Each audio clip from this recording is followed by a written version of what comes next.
Peggy 18.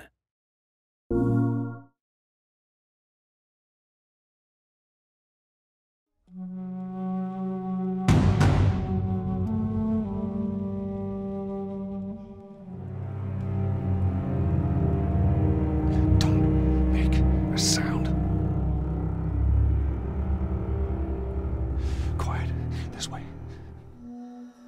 We went through quite a process trying to figure out what the infected were going to be. A very big directive from the very beginning was they're not zombies.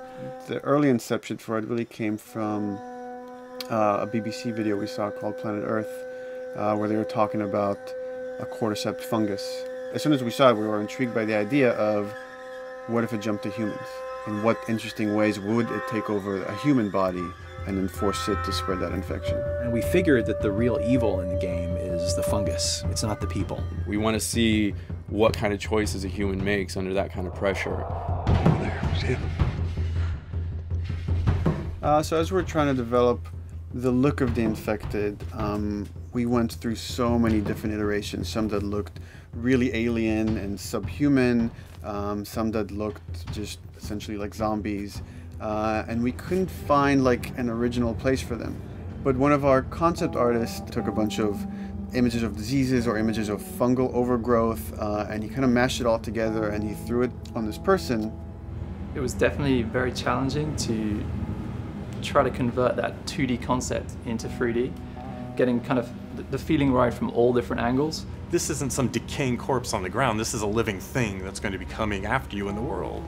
And it seemed so creepy and so unique that right away we gravitated towards it, and it's like, this is our base infected. Everything should kind of come out of this look. They use a form of echolocation to track down their enemies. Just like bats or even some blind people can see by making a clicking sound. They're like, oh, what if they make this sound and now they can see in the dark? A sound that on its own wouldn't be very scary. And then to associate it with something that people in this world are very fearful of, so that as you're exploring an environment, all of a sudden you hear this click and you're seeing everybody just get frightened, just everybody duck, everybody hushes.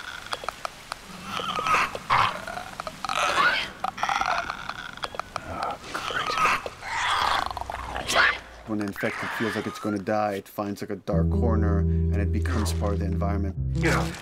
The fungus grows out of there, and if the fungus lingers there long enough, then spores will come out, and if people can breathe those spores, they become infected as well. Pretty much everyone in this world has had one of their loved ones at least become the infected, so they lost someone this way. It's a pretty brutal fate if you know, you're headed down that path. You've got some hard decisions to make.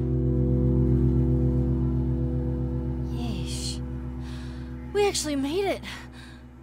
It's called luck. And it's gonna run out.